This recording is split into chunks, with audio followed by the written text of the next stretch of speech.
Good afternoon. Another good day. I think the important thing with training camp is you just got to put them through the grind. There's nothing more important to a season than the work that we're doing at this time of year. The physicality of the game needs to be practiced, right? The coordination of the game needs to be practiced, and when you go against each other, the days are competitive. And I thought, I think both sides of the ball are doing good things. We're being smart about how we practice, because we got to, you got to always negotiate the ground, which means stay off the ground. Anytime a player is on the ground in practice, that's a bad thing. Injuries could happen, along with the fact that that's not where you want to be to play football, right? Unless it's a tackle or something. But good competitive stuff. We got a lot of new players out there, a lot of new faces, but I think they're all handling it well. Adam, you want to So start? I'll ask you a question. Answer your question. Let's start with the quarterback competition. How are you kind of structuring that? Are you charting things daily? How do you plan to kind of compare them throughout? Right. Yeah. So I call it quarterback development.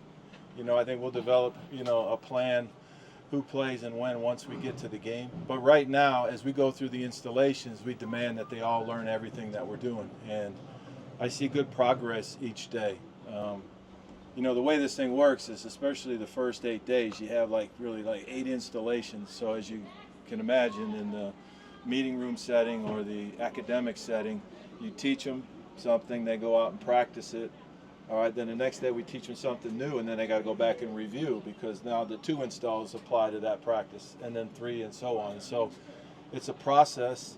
They're both very, very smart guys. Juju obviously is much younger, so this process is, a little bit foreign to him. But Caden has got a lot of experience and he's used to it, and I think they're both doing extremely well. Go ahead. Coach, back in the old days before NIL and transfer portals, the best players played. I mean, you saw in the field and they'd play. Do you have to factor in the ancillary things now associated with college football when deciding who plays and how much playing time and all that stuff? That's a question for somebody other than me. So, you have the business side of it, and then you have the teaching, gym teacher side of it, and that's where I'm on. I think we as coaches owe it to our fans, we owe it to our team, we owe it to everybody out there to play the very best players. Now, in reality, just in terms of the quarterback, both guys could be our very best players, right? And so then we work something out. But in the meantime, we just keep working with them, and those decisions will be made behind the scenes, and Coach will reveal all that. Go ahead. How's the running back room looking? Good. I think a lot of new faces. Each guy is really a little bit different, from down the sim, the DT, and some of the guys that were here last year. So, we'll try to, ideally, we put them in there and do the things that they're best at. And because we have a room, I've always thought that with running backs. Even we had, along the way, I've been fortunate to be around a lot of amazing running backs. Most recently, Saquon, when we drafted him. But no matter how good your starter is, I sort of feel like it takes a village, right? We're going to have to. I think every team needs to use more than one back, so you got to develop them and hopefully get them on the field in a position where they do what they can do best. Leo, go ahead. Hey, Coach, what have you seen from the offensive line, and more specifically, what schematically are you doing the same this year, and what are you trying to change? Oh, we'll let all that reveal itself. In terms of the scheme, the big thing with the offensive line, a lot of new faces, right? You could say our most productive offensive lineman last year was Jordan Seaton, and he was a true freshman. Really, the other 4 guys are gone. So, you might be saying, yikes, what are we going to do? But fortunately, our personnel people brought in a lot of really terrific players, plus some guys that weren't starters last year that have made huge improvements. I like where we're going. In terms of developing them, it all starts up front. I mean, that really is not cliche. That's really the way it works. And no matter how many tight ends we put in the core or how many wideouts, we need physicality, right? We need physicality and buy-in and play hard together from all 5 of those guys. And we feel like, I've always felt like, and in our case, better Buffaloes make better players. And I feel like we've brought in some guys that I feel like are better people and better players, and they're quickly starting to gel. I give credit I want to give credit all along here to our staff. I think we have a really good staff. We have some new guys that are going to help, new coaches on our staff. But just like the players, you know, when you're working together in another year, you get more used to each other. You know, I might say something that's one word that now means more to the staff, and then I can read their body language, and you know, and so it gets kind of told to the players in a way that's more seamless. And so, you know, I think that synergy. Synergy is a great word, right? I don't even know how you define it, but we all know what it means, right? I think our synergy is better than it was a year ago. Ryan, go ahead. With Caden and Juju having different skill sets, how did that impact kind of building and installing this offense? Well, we do what, just like with the quarterbacks, we try to do the things that they do well, right, on a consistent basis. And so that's the challenge, to try to develop a package for both of those guys, and then, you know, make it seamless. So, you know, when we get it, you know, I get it called, you know, they can go out and execute. So I don't think it's a challenge. You know, I think I'm in love with plays that work well. So, you know, when you have a running quarterback, you know, you study and you learn, and you know, we all have kind of ideas of how, you know, types of plays, and then you just make them part of your own. You know, I think we all are coordinators, right? Somebody was saying last year, we were talking about, what, you remind me, Evolve and refine. Evolve and refine, right? Let's go back to that. And I think all offenses do that, right? And that's why what's fun for us as coaches to watch things and ideas and try to, you know, make them your own. And someday say, well, you know, I was the first one to do that, when that we're all lying. You know, curl flat was one of the first concepts, so, you know, everybody runs curl flat and 4 verticals. Nobody can claim that as their own. Coach, I was going to ask you about your off-season process and what that looks like. Kind of building off that, you go through spring ball, you've got all these new pieces coming in. How do you look at things and maybe put a plan together? Well, first off, you always look at what you did a year ago, right? There's the process of the system, so you're constantly looking at what you're doing, and we do it throughout the season, right? And if we run a concept that doesn't work, you put it on the shelf, and you keep working on the things you do well, and then you try to find new ideas, and they always go into a new plan.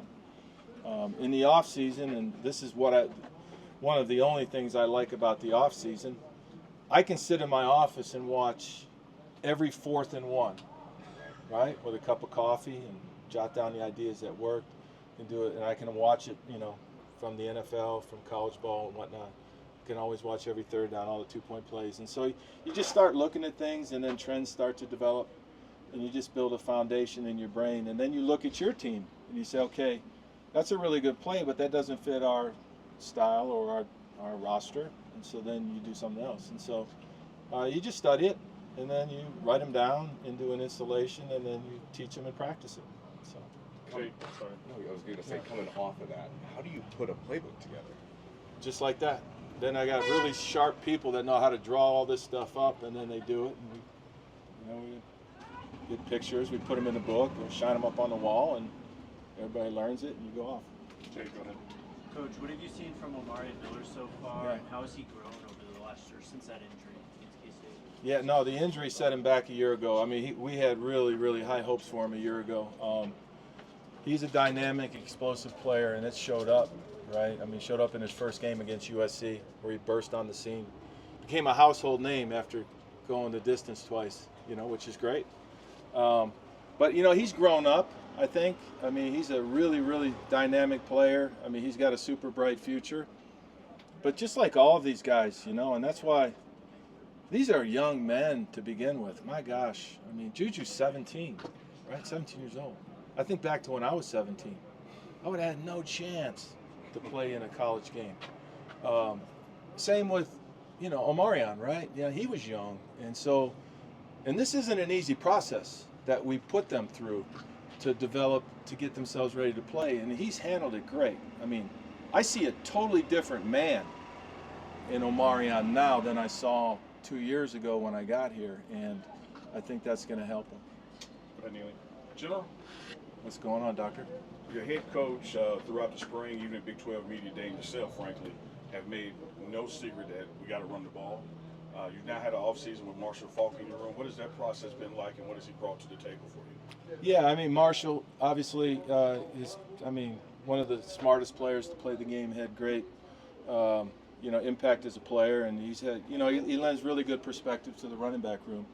And with regard to running the ball, it starts with, the running backs got to do a good job running their pass, which, we'll develop some different types of runs. But the guys up front got to block as well. So it's all coordinated. And then we got to take care of the shenanigans on the edges so that when there's too many of in there, we take advantage of the speed and the space that the defense might provide. But it's all coordinated. When you have really experienced, outstanding coaches, you have players that are eager to learn, right? And I feel like we're going to do some smart things. It'll all come together. We keep talking about running the ball, and I think it's extremely important. Because really any play you call, you want to make yards, right? So we want to call runs and make yards. And then when you call passes, you want to complete passes and advance the ball. And so it's all coordinated. And I feel like we're better suited, I think, this year to have a better running game. And we'll see how it reveals itself. Brian, go ahead.